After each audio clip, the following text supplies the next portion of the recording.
Great. Our previous video was about activities. Today's video is around environment because activity, person, and environment are inextricably linked and we never can remove them from each other. None of you live in a vacuum. And so far, last time I've checked, none of you are living on Mars yet.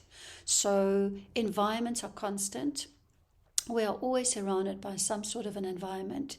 And whereas activity is important for you, your environment is also important to understand.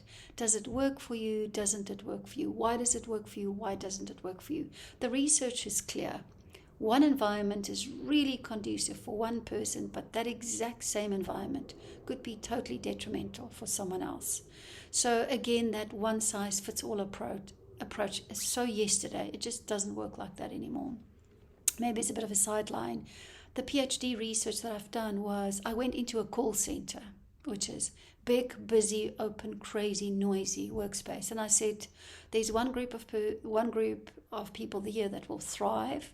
And then there's another group of people that's going to absolutely fail. And that's exactly what my hypothesis was, and which is also what my results found. So never assume that busy, noisy, engaging, bright restaurant that you love to go to is exactly the same and has the same affinity for the partner that you have or a friend that you have. We have different needs based on our sensory thresholds, and we choose different environments based on these sensory thresholds. Yet it's so unconscious and primitive. We don't even know that. If you go to a conference or if you go into a meeting, do you have the seat that you prefer, that you would go into?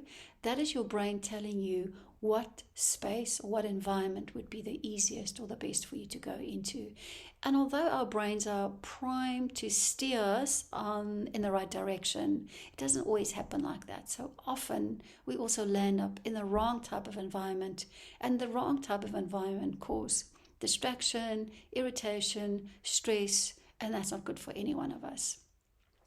Everything that we do at Sensory Intelligence is around understanding environments based on your sensory thresholds. What are your sensory thresholds for all your 7 senses, and how does that predict your response in the environment that you are?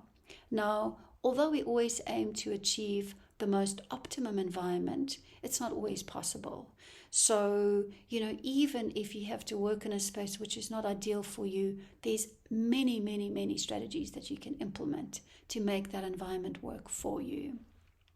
And if we talk about environments, we're talking about workspace, but we're talking about restaurants, family holidays, what places, what type of environments are you going to? Why are you choosing them, and why do they work for you? And if they don't work for you, why don't they work for you? And does that sometimes create a clash in your relationships? So if you haven't checked out our sensory matrix yet, this is where we determine your thresholds in order to help you find the best environment for you. In other words, where's your sweet spot? Do you know that? And have you embraced that yet? If you haven't, you're missing out. So feel free, follow the links below, do our sensory matrix, and keep us posted. We would love to hear which environment is ideal for you. That's all for today, guys. Cheers.